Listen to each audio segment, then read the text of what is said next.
Hi, I'm Chris. I'm a specialist litigation solicitor. I own and run Burgon Solicitors.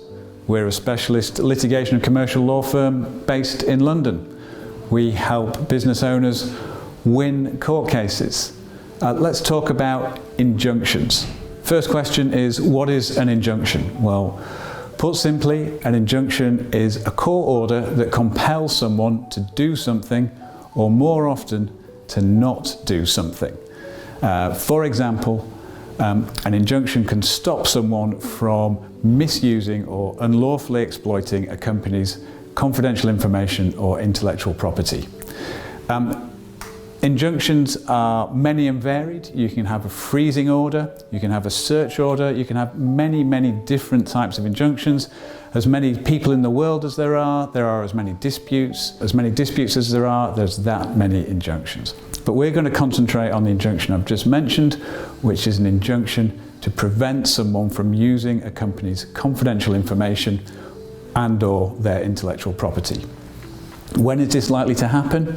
Well, if you've got business partners, a fellow director, fellow shareholder, it may be that whilst they're in the company, they're misusing your confidential information, your client lists, to compete against you. More often, after they've just left the business, they will have soaked up all your confidential information, maybe the intellectual property in your software or something similar, and they'll be unlawfully using that to compete against you. In those kinds of circumstances, that's when an injunction can be really very useful. What do you need to get an injunction? Well, you need to go to court and you need to convince the court that you have an underlying action against your opponent. Now, that underlying action in our case is going to be a claim for damages for their unlawful use of your information. And you're then going to say to the court, we want an interim injunction so that whilst we pursue our opponent for our damages, he can't continue to cause us damage and he can't continue to profit from the actions that he's taken. Now, the court's going to look at two things. It's going to look at the merits of your underlying injunction.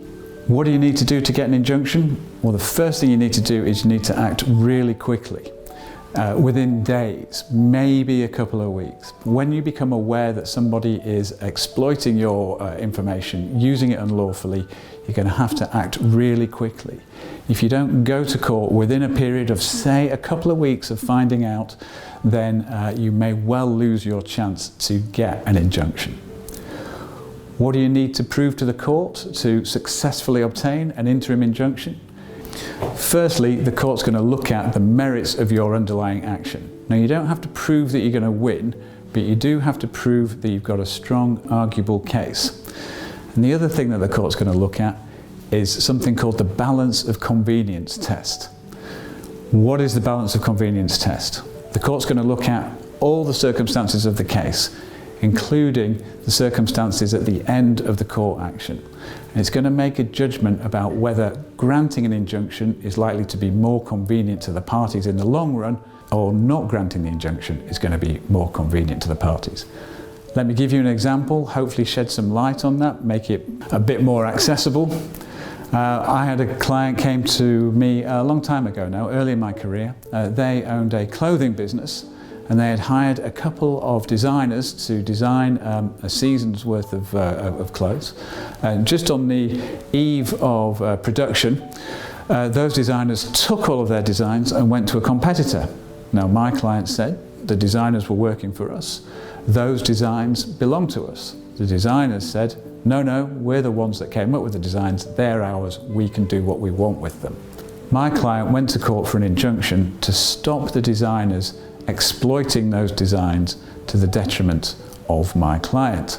And we said, if it proves that we are incorrect and actually the designs do belong to the designers, then they can be compensated by an order for damages from the court. But if we're right and the court doesn't grant the injunction, then that means that our business is really going to suffer and we may actually go into insolvency. And that is something that the court could not correct. So looking at those circumstances, the court decided that the balance of convenience lay with granting the injunction, and that's what they did. Will getting an injunction give you a big advantage? And the simple answer to that question is yes. Getting an injunction early on in proceedings sends a very strong signal to your opponent that you're not to be messed with. It's also an important early win for you, shows that you have a good, strong case against them and you're prepared to follow it up. And of course, it also prevents them causing more damage to you and cuts off a supply of income, because they're probably using your information unlawfully to generate income which they can then use against you. So injunctions, very powerful, very strong move to make early in a dispute. There's always a caveat here. Injunctions require a great deal of commitment. If you come to us looking for an injunction, you're immediately going to become our most important client, because we have to act straight away. We're going to prioritise you and we're going to do a lot of work in a very short period of time. And unfortunately, that means pretty significant costs being accrued in a very short period of time. There's also something called an undertaking to damages. To get an injunction, you have to promise the court that you will pay damages to your opponent if you don't win your case and it later shows that the injunction shouldn't have been granted. If you want an injunction, you have to be very clear in your mind that it's the right thing to do, because it does take a really strong commitment. But if you do, it's a great tool to have. And it will probably mean that your case will settle much earlier on than it otherwise would have done. If you'd like more information about injunctions, please go to the website, click the book a meeting button, and we'd be happy to have a 30-minute conversation with you without charge, without obligation, give you an initial assessment of your position. Thanks very much.